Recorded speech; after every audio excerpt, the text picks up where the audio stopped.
Agora você pode fazer parte do clube de membros do Spurgeon TV. Esses são e-books já disponibilizados para os membros do canal. Todos os dias, novos e-books são adicionados junto com outros benefícios que só os membros têm. Sendo um membro, você passa a ajudar no crescimento desse ministério, tanto na quantidade do que podemos publicar, como na qualidade do material. Nosso propósito é, juntos, atingirmos o maior número de pessoas com solo escritura. Seja um membro do Spurgeon TV. Sermão número 1216, pregado na manhã de domingo, 24 de janeiro de 1875, por Charles Haddon Spurgeon, no Tabernáculo Metropolitano, Newington, Londres, Inglaterra. As dores da morte me cercaram, e as angústias do inferno se apoderaram de mim. Encontrei aflição e tristeza. Então invoquei o nome do Senhor. Ó Senhor, eu te imploro, salva minha alma. Tu salvaste minha alma da morte, meus olhos das lágrimas e meus pés de tropeçar. Salmo 116, 3, 4 e 8. A grande aflição descrita aqui aconteceu com Davi muito tempo depois de ele ter se tornado um verdadeiro crente. Ele tinha vivido a vida de fé, talvez por anos, de maneira calma, feliz e tranquila. Mas, em algum momento, ele encontrou tribulações externas e não poucos conflitos internos.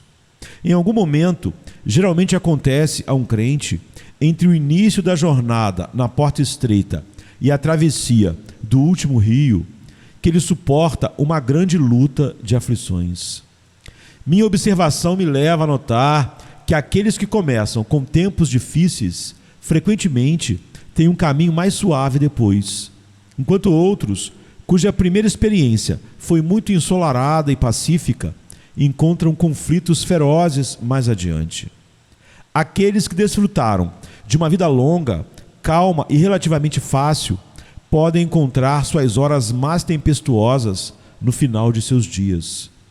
Pois alguns dos melhores filhos de Deus, para usar uma expressão dos puritanos, são colocados para dormir na escuridão. Seu sol se põe em nuvens, mas sem dúvida ele se levanta novamente no esplendor eterno da manhã. Em algum lugar, irmãos, vocês aprenderão a reconhecer que o caminho da tristeza, e somente aquele caminho, leva à terra onde a tristeza é desconhecida. Os santos do alto que cantam um novo cântico são, pelo menos muitos deles, descritos pelas palavras: estes são os que saíram de grande tribulação. Este é o caminho geral para o céu, e talvez poucos viajantes alcancem o paraíso por outra estrada. Portanto, os crentes não devem contar com imunidade contra problemas, mas devem contar com graça suficiente para enfrentá-los. Eles devem acreditar que as cartas de amor mais escolhidas de Deus nos são enviadas em envelopes com bordas pretas. Ficamos assustados com o envelope, mas por dentro, se soubermos como quebrar o selo, encontraremos riquezas para nossas almas. Grandes provações são as nuvens das quais Deus concede grandes misericórdias. Com muita frequência, quando o Senhor tem uma misericórdia extraordinária para nos enviar, Ele emprega seus cavalos ásperos e grisalhos para trazê-la até a porta. Os rios tranquilos da facilidade costumam ser navegados por pequenos navios cheios de mercadorias comuns. Mas um grande galeão carregado de tesouros atravessa os mares profundos. Que os filhos de Deus aprendam, a partir dessa passagem na experiência de Davi, que seu melhor refúgio na dificuldade é a oração. Quando as dores da morte os cercarem, orem. Quando as angústias do inferno se apoderarem de vocês, orem. Quando encontrarem aflição e tristeza, orem. Tudo mais que a prudência e a sabedoria sugerem deve ser feito em tempos de dificuldade. Mas nenhum desses elementos deve ser confiado por si só. A salvação vem do Senhor, seja para a salvação das aflições ou dos pecados. Você faz bem em preparar o cavalo para o dia da batalha, mas ainda assim, a segurança vem do Senhor. Use os meios, mas nunca substitua a fé pelo uso dos meios. Quando você tiver feito tudo, confie em Deus como se não tivesse feito nada. Pois se o Senhor não guardar a cidade, em vão vigia a sentinela. Em todas as coisas, orem, e tenham a certeza de que, se neste momento você estiver na mesma situação que Davi estava, a oração o tirará dela. A oração é o catálogo, a cura universal. Ela subjuga toda doença. Em conflitos espirituais, ela tem 1000 usos. Você pode dizer dela: com isso eu romperei uma tropa. Com isso saltarei sobre o muro. Com isso vestirei escudo e couraça. E com isso ferirei o inimigo. A oração pode abrir os tesouros de Deus e fechar as portas do inferno. A oração pode extinguir a violência das chamas e fechar a boca dos leões. A oração pode superar o céu e dobrar a onipotência à sua vontade. Apenas orem, irmãos, com fé e em nome do bem-amado, e respostas de paz lhes serão dadas.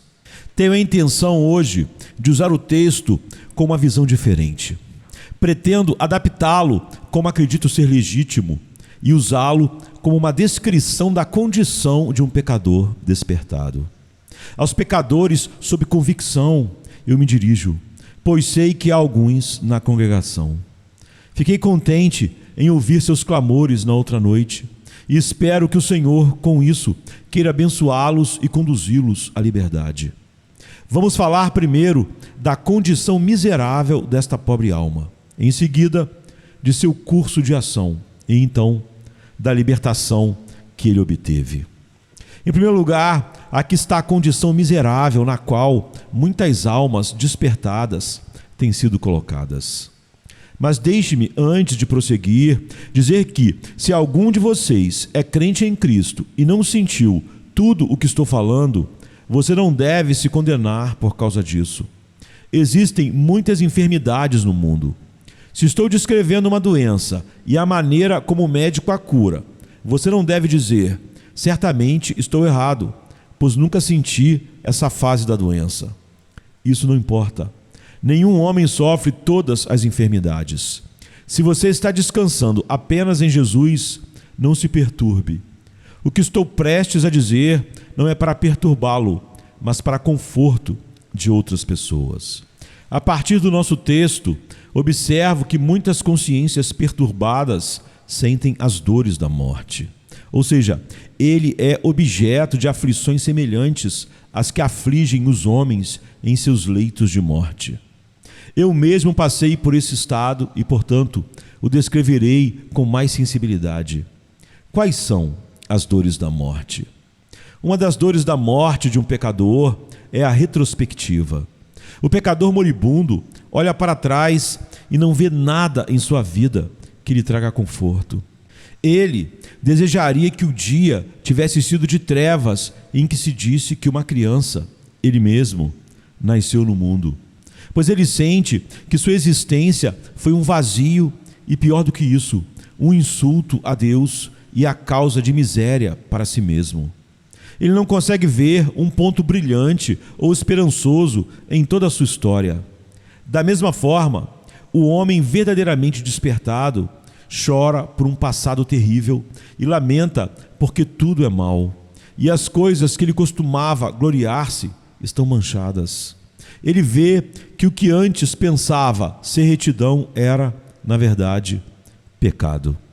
E ele se lamenta, dizendo em seu coração: quem dera eu nunca tivesse nascido.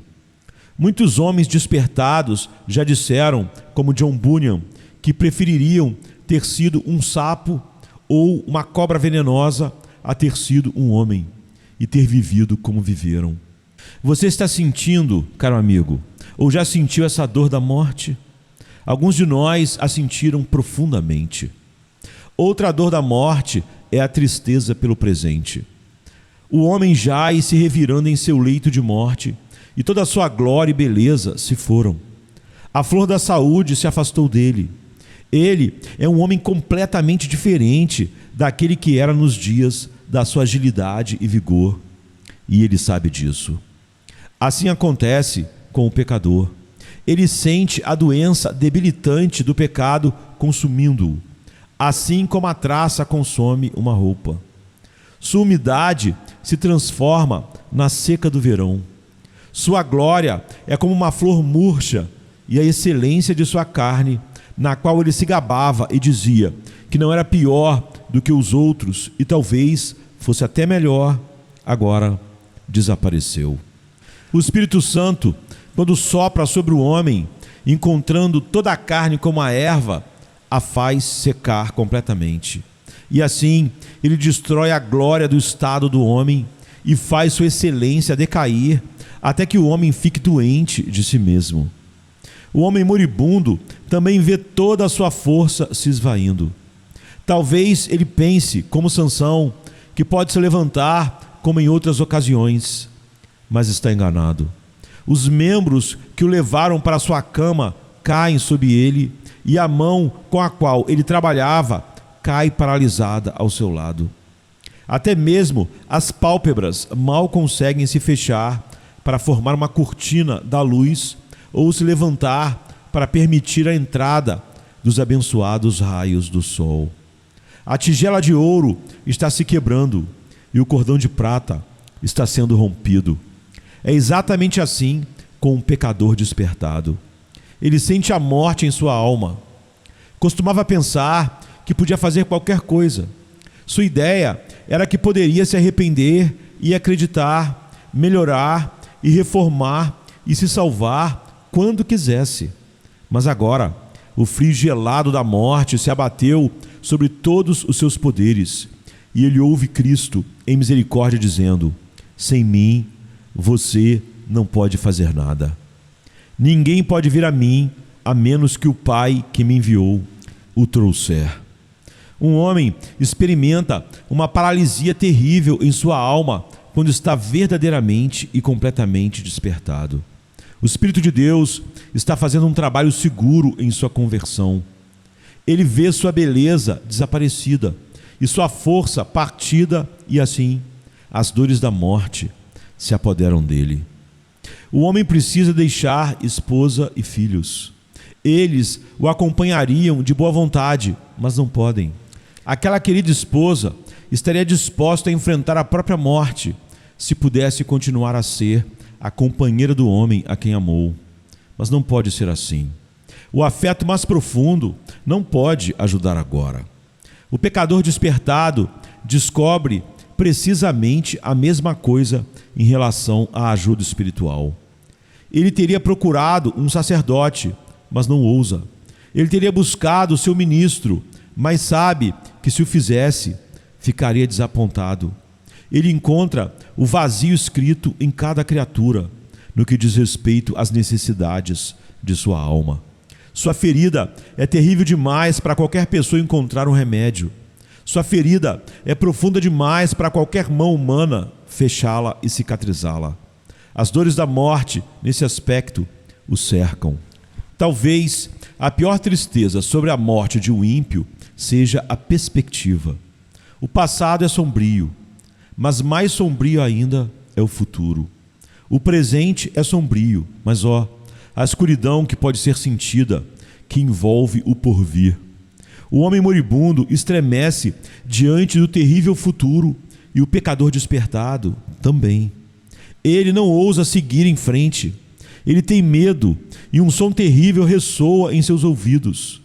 Eu mesmo, antes de obter misericórdia, tinha medo de que cada tufo de grama em que eu pisava se abrisse sob meus pés e me engolisse. O pecado pesava sobre mim a ponto de não ter ficado surpreso se, em minhas caminhadas diárias, eu tivesse encontrado um anjo como Balaão, com uma espada desembainhada.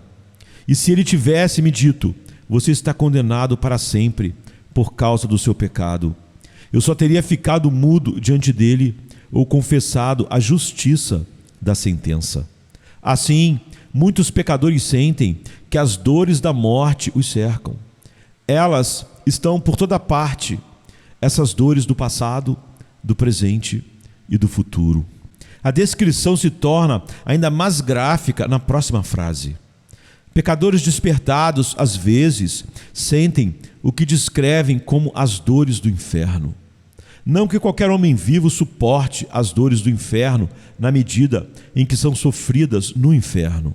Mas ainda assim, um terrível prenúncio dessas dores pode ser experimentado, e às vezes é experimentado por uma consciência despertada. Quais são essas dores do inferno? Primeiro, há a dor do remorso. Antes que a alma crê em Cristo, ela não tem arrependimento, mas sofre de remorso, um pesar pelo pecado por causa de sua penalidade. É um horror terrível de ter vivido tal vida, porque vê que deve ser punido por essa vida e que Deus, o infinitamente justo, deve vingar suas transgressões. Remorso. Não é o seu dente tão afiado quanto o do verme imortal. Não é a sua queima como as chamas de Tofete. Quando o sentimos, clamamos: minha alma escolhe a estrangulação em vez da vida. Se Deus, em sua misericórdia, não detivesse a alma como uma pequena esperança vacilante, mesmo antes de ela chegar à fé em Jesus, certamente o espírito do homem falharia completamente sob um sentido de remorso do pecado. Uma das dores do inferno é o sentimento de condenação. As almas perdidas são chamadas de malditas. Em outras palavras, condenadas. Certamente, antes de crermos em Jesus, alguns de nós sentimos que estávamos condenados. Maldito seja todo aquele que não permanece em todas as coisas que estão escritas no livro da lei para fazê-las. Lembro-me de como essa maldição uivava em minha alma, como a tempestade uivando entre os cordames de um navio afundando. Maldito seja todo aquele que não permanece em todas as coisas que estão escritas no livro da lei para fazê-las. Eu sabia que não havia vivido ou continuado por um tempo sequer em todas as coisas exigidas pela lei. E eu sabia que estava amaldiçoado. E então veio este outro texto. Era o lado do evangelho do mesmo terrível vento. Aquele que não crê já está condenado. Já está condenado, porque não creu no Filho de Deus. Quando dois ventos como esses, dois textos, se encontram, é o suficiente para varrer o frágil abrigo da humanidade para uma ruína como a que derrubou a casa em que os filhos de Jó se reuniram para a festa. Ó irmãos, não é coisa pequena que aqueles que o conhecem garantam ter sentido as dores do inferno. Talvez uma das dores mais agudas de uma consciência despertada seja um sentimento de desesperança, um desespero terrível, não aliviado por qualquer perspectiva de melhora no futuro. Alguns de nós fomos levados a isso também. Toda esperança de sermos salvos estava perdida. Às vezes, havia um pequeno raio de luz que parecia dizer: Jesus veio para buscar e salvar pecadores. Mas não conseguíamos ver essa única estrela solitária o tempo todo, pois pensávamos que ele não veio buscar e salvar pecadores como nós éramos. E além disso, como o havíamos rejeitado antes, temíamos que sua misericórdia tivesse desaparecido para sempre. Como eu era continuamente tocado por esse pensamento com desespero. Agora, eu gostaria de não ter feito isso, mas sei que alguns outros fazem, e gostaria de falar com base em minha experiência. Que Deus livre seus frágeis barcos dos redemoinhos do desespero, aquele redemoinho terrível que engoliu tantos. A outra angústia do inferno que os despertados sentem, e é um esmagador sentimento de miséria. Embora não estejam no inferno ainda, e bendito seja Deus, vocês não estarão, alguns de vocês se sentem quase tão miseráveis como se estivessem lá, pois o remorso, intensificado pelo sentimento de condenação e estimulado pelo desespero, cria uma terrível tempestade dentro de sua alma, até que seus corações clamem. Com o ruído da tua tormenta, os abismos, outros abismos chamam. Tuas ondas se abatem sobre mim, sim, todas as tuas vagas. Fui expulso de tua presença. Procuro a ti, mas não posso te encontrar. Eu clamo por ti, mas tu não me ouves. Então a alma é realmente ferida. Leia os livros de Jó e Jeremias e você verá o que corações quebrantados podem sofrer. Esses livros não foram escritos apenas para as pessoas de tempos antigos, mas declaram a experiência presente de muitos buscadores de Cristo. E assim, muitas vezes, eles oferecem conforto às almas pobres quando nenhuma outra parte da palavra de Deus parece ter uma única sílaba a dizer a elas. Assim, tomei duas grandes frases do texto: as dores da morte me cercaram e as dores do inferno se apoderaram de mim. Mas o caso era pior do que isso, pois a pobre alma não sentiu nenhuma diminuição e não conheceu nenhuma escapatória. Essas coisas foram, por si só, não atenuadas. Elas foram deixadas em todo o seu terror. O fel estava puro, o vinagre estava puro. Observe a linguagem: as dores da morte me cercaram. É uma palavra muito forte. Quando os caçadores procuram sua presa, eles formam um círculo ao redor do pobre animal que deve ser destruído. A pobre criatura ofegante olha para a direita, mas há um homem com uma lança ali. Ela olha para a esquerda e ali estão os cães. À sua frente e atrás dele estão mais homens com lanças, mais cães, mais caçadores. Não há saída. Assim, uma alma despertada não vê resgate, nenhuma saída pela qual possa ser libertada. O texto diz: as dores do inferno se apoderaram de mim. Se apoderaram, como se as mandíbulas do leão realmente tivessem agarrado o cordeiro, ou as patas do urso estivessem abraçando a pobre ovelha indefesa. Se apoderaram de mim. Como se o terrível agente de Deus, do seu tribunal de justiça, tivesse colocado sua mão em seu ombro e dito: eu o prendo em nome de Deus, para que você permaneça na prisão do inferno e pereça para sempre. Muitas almas já sentiram isso e também sentiram que não podiam escapar desse terrível aperto. Alguns que não sabem nada de contrição e quebrantamento perguntam: por que eles não se libertam de tal escravidão?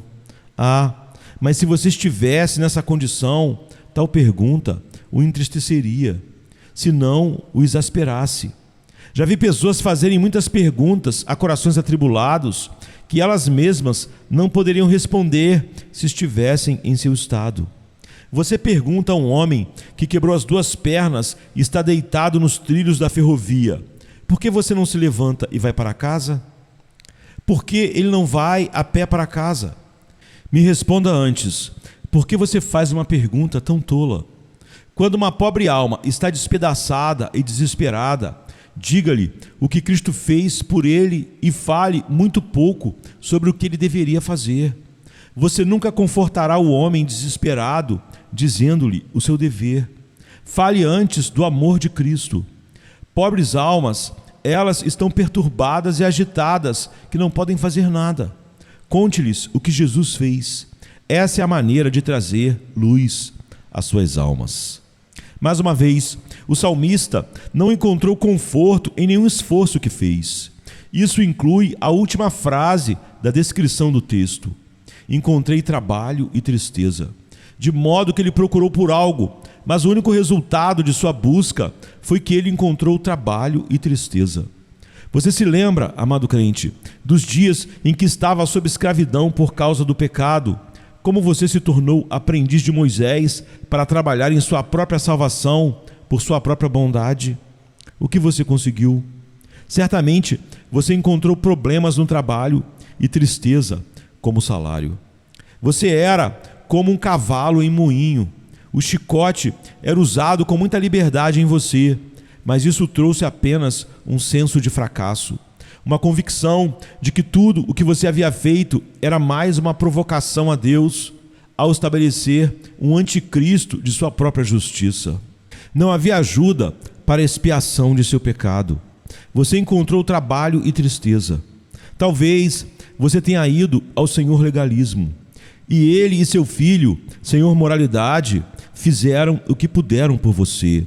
Mas se você realmente foi despertado, tudo o que obteve deles foi trabalho e tristeza. Esse foi o resultado. É possível que você tenha ido até a loja cerimonial, frequentado uma das casas de culto ritualísticas e passado por todas as cerimônias ali. Então lhe disseram que um sacerdote poderia absolvê-lo e uma forma e cerimônias exteriores poderiam acalmar sua mente. Se você fosse uma alma viva, encontraria apenas trabalho e tristeza em toda essa bobagem. E agora você olha para ela com desprezo intenso, como a impostura mais insuportável de qualquer era desde que o homem começou a buscar muitas invenções. É vão tocar um estômago faminto ou dançar com um membro quebrado. E igualmente, uma zombaria são todas as posturas e mentiras do humanismo para aqueles cujos corações sangram por causa do pecado. Ninguém, além de Jesus, todo o legalismo evangélico além de Jesus, pode fazer o bem a pecadores indefesos. Se procurarem em outro lugar, encontrarão apenas trabalho e tristeza e nada mais. Certamente é uma situação difícil a que vocês foram levados. O que fazer? O que fazer? Pecador, não há nada a fazer. Pelo menos nada que você possa fazer. Você está encurralado para ser salvo por Jesus ou estar perdido. Gostei do comentário de um bom irmão neste púlpito outro dia, quando ele disse que os ministros do Evangelho são pescadores e que devemos pescar com redes. Foi um equívoco pensar que deveríamos pegar as pessoas com iscas. Isso era pescaria, e não há nada sobre pescarias com anzol na comissão de Cristo. Devemos pescar com redes. Agora, para que serve uma rede? A rede serve para fechar o peixe. Ela vai por baixo deles, ao redor deles, por toda parte e os fecha para que não possam sair. Isso é exatamente o que Deus faz com os pobres pecadores a quem Ele quer salvar soberanamente. Ele os fecha completamente. Ele coloca a rede ao redor deles e eles não podem sair. Somente quando a rede envolve completamente seu peixe é que o pescador do Evangelho pode tirá-los do mar do pecado e levá-los para o barco onde Jesus está sentado. Devemos cercá-los completamente com a rede, fechá-los pela lei para que possam ser conduzidos a Cristo. Todo o caminho de fuga está fechado para você para sempre, pecador, exceto um, e esse é Cristo, que diz: eu sou a porta. É assim que Deus chama eficazmente. Não há outra porta, nem para cima, nem para baixo, nem para a direita, nem para a esquerda, nem na frente, nem atrás. Você está arruinado e destruído, ó pecador, e perecerá se for deixado a si mesmo. Não há ninguém na terra ou no céu que possa ajudá-lo, exceto um. E se o Senhor o levar a olhar para ele, que coisa abençoada será. Olhe para o texto. As dores da morte me cercaram, e as angústias do inferno se apoderaram de mim. Encontrei aflição e tristeza, então invoquei o nome do Senhor. Ó Senhor, eu te imploro, salva a minha vida. Tu salvaste minha alma da morte, meus olhos das lágrimas e meus pés de tropeçar. Salmo 116, 3, 4 e 8. Isso nos leva a falar sobre a conduta do pecador despertado. Então invoquei o nome do Senhor. Depois de ser soberanamente levado ao desespero, o que ele faz? O que ele fez? Primeiro, ele chamou o nome de Deus, invocou, falou com ele, levantou seu coração e levantou sua voz. Chamou como um homem perdido em um nevoeiro, grita por um vizinho, esperando ouvir uma voz que o guie. Ou como alguém que está longe no mato da Austrália e dá um grito na esperança de que alguma voz humana possa respondê-lo. Este chamado muitas vezes é descrito como um clamor, um estilo natural, simples, autêntico, desagradável, mas muito eficaz de expressar nossa angústia. Ó pecador, Se Deus realmente tem trabalhado em você e você está onde descrevi, você clamará a Deus agora. Seu coração clamará a Deus imediatamente. Lágrimas falarão por você, suspiros falarão por você. Seu coração, em seu silêncio, falará a Deus e invocará o nome dele. Agora observe que ele diz: então invoquei o nome do Senhor. Não haverá mais invocações a ministros, ou invocações a sacerdotes, ou invocações a si mesmo, mas então invoquei o nome do Senhor. O pecador havia se esquecido do Senhor até então, e agora o Senhor veio à sua memória. Quando ele voltou a si, disse: quantos empregados de meu pai têm pão com fartura? Assim, ao pai dele voltou a memória do pródigo. Quando estamos entre os porcos e gostaríamos de encher nossas barrigas com as lavagens deles, mas não podemos, então começamos a orar a Deus que havíamos esquecido. Então invoquei o nome do Senhor. Agora, o que de melhor ele poderia fazer? Pois quem poderia ajudá-lo se as dores da morte o cercassem? Quem, senão aquele que derrotou a morte e venceu o inferno? Quem pode nos ajudar quando as dores do inferno nos atingem, senão aquele que passou pelas dores que nos eram devidas pela pena de morte, e que lançou tanto a morte quanto o inferno no lago de fogo? Quem pode ajudar o desesperado tão bem quanto o conquistador da morte e do inferno? Quem pode simpatizar como o Senhor? O Senhor Jesus, Ele mesmo, conheceu as dores da morte e, portanto, Ele é tocado de compaixão pelos filhos dos homens. Ele não é o filho do homem, tentado em todos os pontos como nós, mas sem pecado. Pobre pecador, eu tentei te fechar, mas agora eu coloco diante de você uma porta aberta. Invoque o nome daquele que conhece a sua condição, é capaz de atendê-la e libertá-lo. Quando ele chamou? Esse é o ponto importante neste texto. Então clamei pelo nome do Senhor. Então, foi a primeira vez em sua vida? Talvez tenha sido. Comece imediatamente, ó pecador. Observe que ele diz: as dores da morte me cercaram e as angústias do inferno se apoderaram de mim. Encontrei trabalho e tristeza, então clamei pelo nome do Senhor. Quando sua condição estava no pior momento, ele clamou, ele chamou a Deus. Por que ele não esperou até melhorar? Ele sabia que adiar é perigoso, então clamei.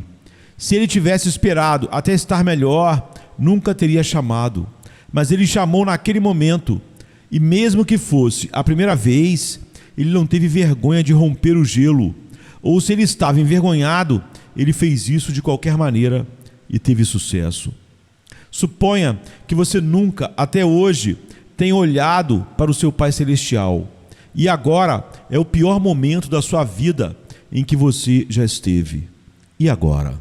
Mesmo agora é a hora da oração. Agora você precisa de seu Deus e agora você pode tê-lo. Então clamei. Você vê, ele não clamou a Deus até que Deus enviou a morte e o inferno atrás dele.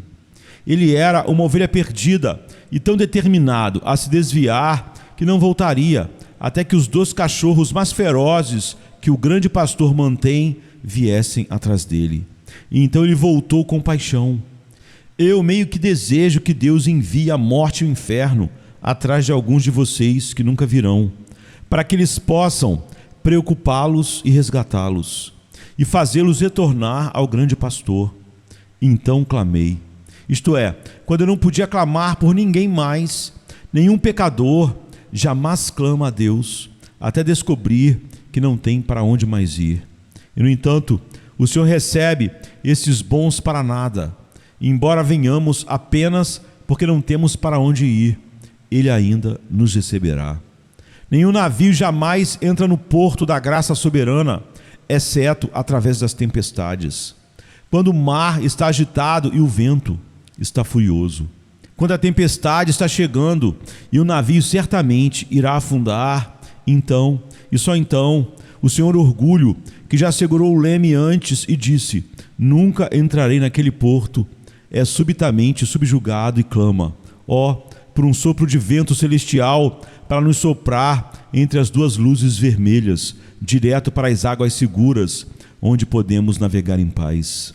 Eu oro para que Deus envie uma tempestade atrás de todos vocês, Jonas, para que vocês possam ser trazidos para o lugar certo, afinal, e desembarcar com segurança na costa da misericórdia soberana. Então clamei pelo nome do Senhor.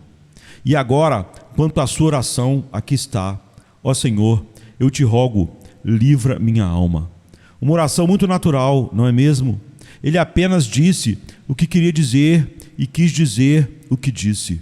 E esse é o caminho para orar. É uma oração muito curta. Muitas vezes, uma oração é longa demais, com pelo menos 20 linhas. Ela é sufocada sob uma cama cheia de palavras. Há momentos em que um cristão pode orar por horas, mas é um grande erro quando os irmãos medem suas súplicas pelo relógio. O grande problema não é por quanto tempo você ora, mas com quanta intensidade você ora. Considere a vida da oração em vez do cumprimento da oração. Se sua oração chegar ao céu, ela será suficientemente longa. Quanto mais longa precisa ser. Se não chegar ao Senhor, embora você tenha ocupado por uma semana, ela não será longa o suficiente para ser útil. Foi uma oração humilde. Ó Senhor, eu te rogo. É a linguagem de alguém que está prostrado no pó. Foi uma oração intensa. Ó Senhor, eu te rogo, livra minha alma. Mas, mais do que tudo, quero que você note que foi uma oração baseada na Escritura. Existem 3 pequenas grandes orações na Escritura. Ó Senhor, eu te rogo, livra minha alma. Deus, tem misericórdia de mim, o pecador. E, Senhor, lembra-te de mim quando entrares no teu reino. Todas essas estão contidas na oração do Senhor. Ó Senhor, eu te rogo, livra minha alma. Ó, livra-nos do mal. Deus, tem misericórdia de mim, pecador. O que é isso senão perdoa-nos as nossas dívidas? E qual é a oração? Senhor, lembra-te de mim quando vieres no teu reino. Senão, essa grande petição, venha o teu reino. Quão maravilhosamente abrangente é a oração que nosso Senhor Jesus nos deu como modelo. Todas as orações podem ser condensadas nela ou destiladas dela. Isso não deixa ninguém aqui dizer: estou na angústia que você descreveu, mas não consigo orar. Por quê? Não tenho palavras.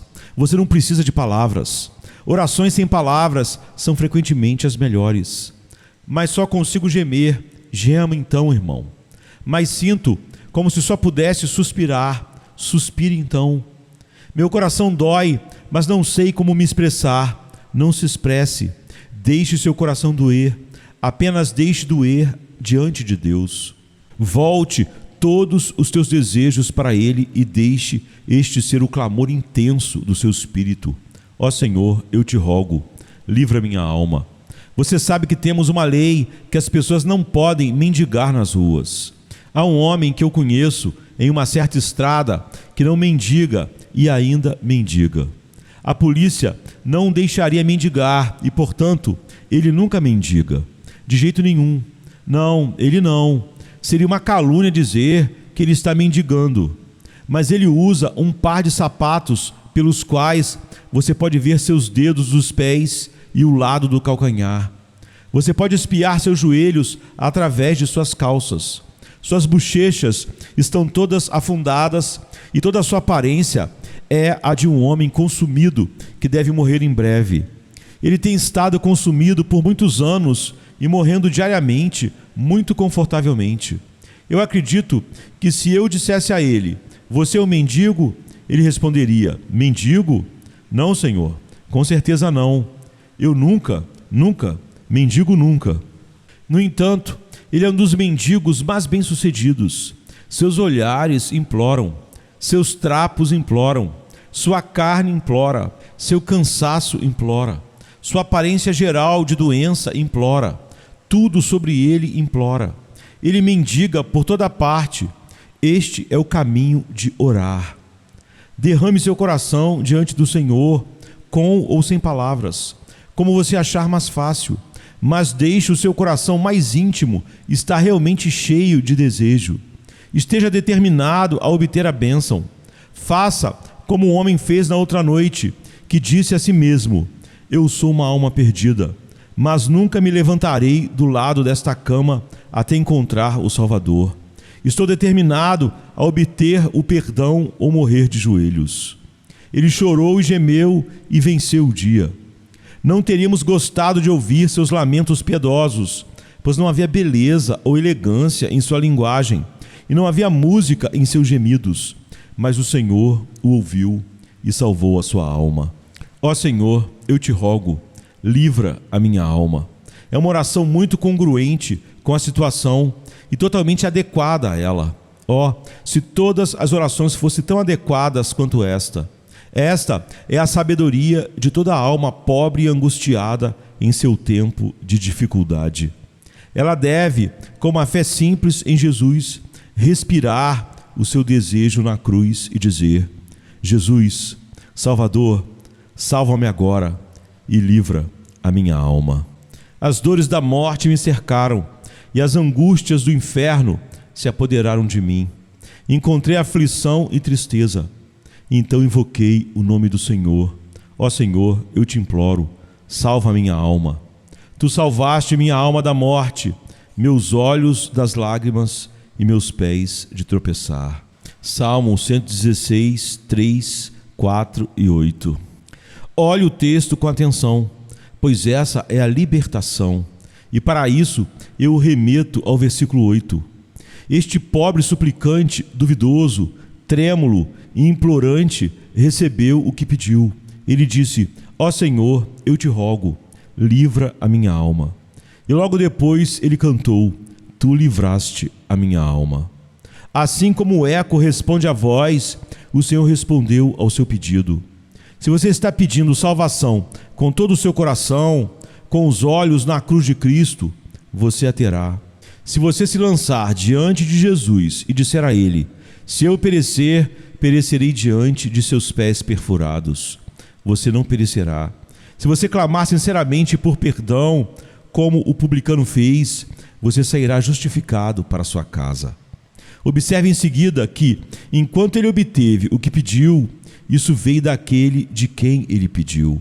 Tu livraste a minha alma da morte. Nós nos alegramos em atribuir a salvação inteiramente ao nosso Deus triuno. Alguns irmãos são um pouco obscuros em sua fala sobre a salvação do homem. Mas quando você chega à experiência interior de todos os verdadeiros crentes, eles sempre lhe dirão que não se salvaram a si mesmo e concordam que não foi por sua própria vontade ou mérito que foram salvos, mas pela graça soberana de Deus sozinha. Os ímpios podem obter libertação de si mesmos ou de seus semelhantes, mas aqueles a quem o Espírito Santo convence do pecado devem ser libertos pelo próprio Senhor. Nada menos que uma salvação divina servirá para eles. Tu livraste a minha alma da morte. O meu era um caso em que ninguém poderia me ajudar senão tu mesmo, meu Deus. Minhas tristezas exigiam tônicos, remédios onipotentes. Somente o sangue de Jesus e o bálsamo do Espírito Santo poderiam me confortar. Observe novamente que esta bênção veio conscientemente a ele. Tu livraste a minha alma da morte. Ele não diz: espero que tenhas feito isso, mas tu o fizeste. Eu sei disso, tenho certeza disso, me alegro nisso. E não é: eu compartilhei a bênção em comum com muitos e espero que eu tenha um interesse nisso. Não, mas tu livraste a minha alma da morte. Se não houver outro homem salvo no mundo, eu sou. A fé que olha somente para Jesus é uma graça apropriadora e capacita a alma a dizer: Ele me amou e se entregou por mim. Como uma querida jovem amiga me disse na última segunda-feira à noite, quando eu estava falando com ela sobre a sua alma: eu vim a perceber, Senhor, que Cristo me amou tanto como se não houvesse outro homem ou mulher no mundo, e entregou sua vida no meu lugar, tanto como se não houvesse outro pecador que precisasse que seu sangue fosse derramado. Quando eu consegui Cristo só para mim, então me alegrei nele. E agora, ela disse, eu quero que todos os outros também o tenham. É assim mesmo, devemos tê-lo, nós mesmos, com uma ganância santa que o cerca só para nós mesmos. E então cultivaremos um amor de coração amplo pelas almas e ansiar para que todas as outras pessoas conheçam o mesmo Cristo precioso. Assim, o salmista, você vê, conseguiu o que pediu. Veio daquele de quem ele pediu e veio conscientemente a ele. Mas quero que você observe mais uma coisa. Ele obteve muito mais do que pediu. Ele orou, ó Senhor, eu te rogo, livra a minha alma. E Deus livrou sua alma da morte, seus olhos das lágrimas e seus pés de tropeçar. Ele pediu uma coisa e obteve isso e duas outras além. Pois é o caminho do nosso Pai Celestial fazer infinitamente mais do que pedimos ou até mesmo pensamos. Bendito seja o seu nome. Ele obteve livramento da morte, pois as almas podem morrer, embora não possam deixar de existir. Elas morrem quando separadas de Deus, assim como a alma de Adão morreu no dia em que ele comeu do fruto proibido. E também todas as almas estão mortas até que, pela união com Deus, sejam vivificadas para a vida espiritual. Pela graça de Deus, Davi foi libertado da morte espiritual que reina dentro e da morte eterna, a qual ela conduz. Seus olhos também foram libertados das lágrimas. Quem não fica livre da tristeza quando está livre do temor da pena de morte? O perdão traz alegria onde quer que chegue. E então, tendo alcançado a salvação e a alegria, o Senhor lhe deu estabilidade. Os pés que eram tão propensos a escorregar foram firmados, e o medo da apostasia futura foi removido pelas graciosas seguranças que Deus lhe deu de que nunca o deixaria. Assim, ele recebeu uma bênção para sua alma, seus olhos e seus pés. Salvação, alegria e estabilidade. A última palavra a ser dita é esta: essas mesmas bênçãos podem ser obtidas por outros. Se eu estiver falando com alguém que está passando agora pela terrível experiência de Davi, ou algo semelhante, ou se eu estiver falando com alguém que não está passando por nenhuma experiência assim, mas ainda assim deseja a vida eterna, eu diria a eles: lembre-se, a razão pela qual Davi foi ouvido não estava em sua oração, ou nele mesmo, mas estava em Deus.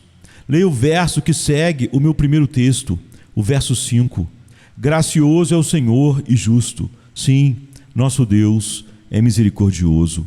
Foi por isso que o Senhor ouviu a oração de Davi, porque Ele é gracioso e ama mostrar graça divina aos pecadores. Também fez uma promessa de que ouvirá a oração e disse: se confessarmos nossos pecados, Ele é fiel e justo para nos perdoar os pecados. E, portanto, com misericórdia e justiça, Ele nos ouvirá. Lembre-se também de que se suas angústias são como as de Davi, você pode usar a mesma oração, porque tem as mesmas promessas. As promessas de Deus não se esgotam nem desaparecem para que não funcionem para você.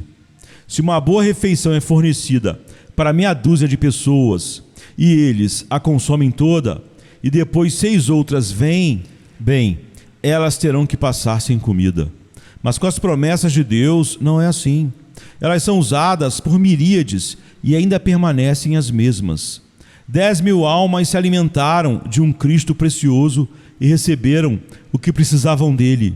E ainda 10.000 podem vir. Como dizem os versos do hino: carne de Deus que tu tomas, deves compartilhar com todos. Pão do céu que a todos dás, que a todos satisfará. Confie nele e você será liberto, pois assim diz o Senhor: eu livrarei a alma dele de descer a cova, pois achei um resgate. Olhe para o que Jesus Cristo fez, descanse em seu sacrifício consumado e vá em seu caminho se alegrando.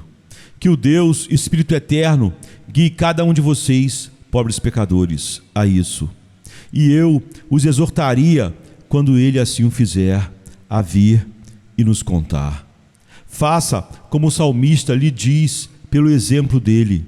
Diga: que darei ao Senhor por todos os seus benefícios para comigo. Tomarei o cálice da salvação e invocarei o nome do Senhor. Pagarei os meus votos ao Senhor agora, na presença de todo o seu povo. Não esconda seu amor, confesse-o para a glória dele, para o conforto do seu povo, para o encorajamento de seu ministro e para o fortalecimento de sua igreja. O Senhor esteja com todos vocês, irmãos, pelo amor de Cristo. Amém. Venha, se cansado estás, e eu descanso darei.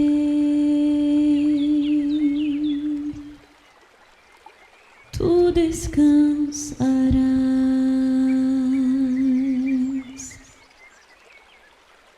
Venha a mim se não tens paz, e eu darei paz sem fim.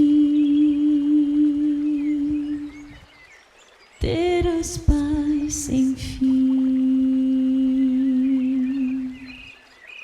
O meu jugo é leve, o meu fardo graça dá. Tome tua cruz, te darei a paz.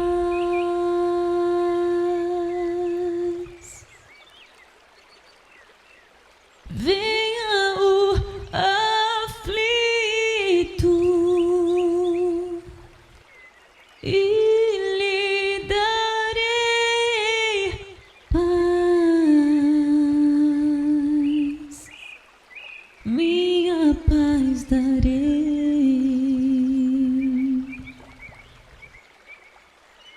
Venha a mim na dor sem fim, e eu darei paz,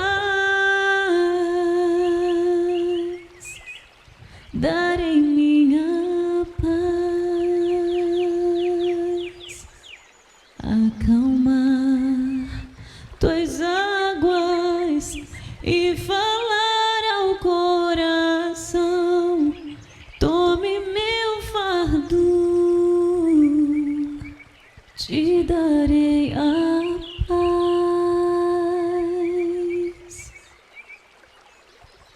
Venha a mim,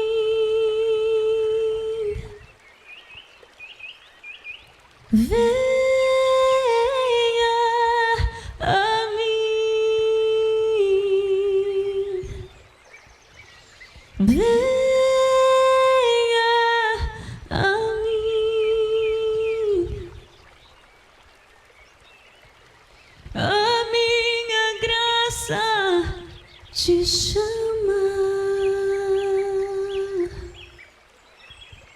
a minha graça te salva.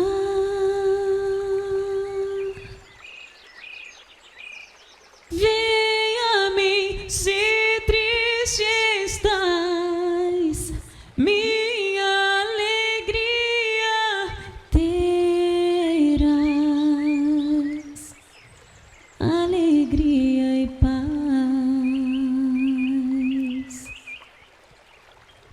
Venha a mim na tua escuridão,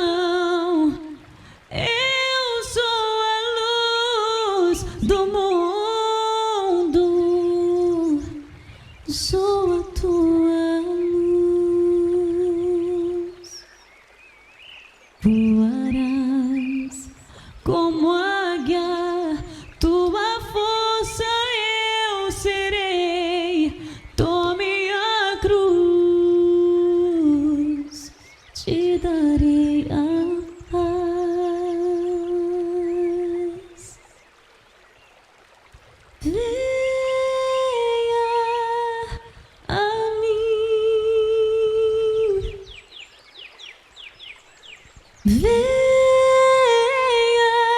a mim, oh, venha a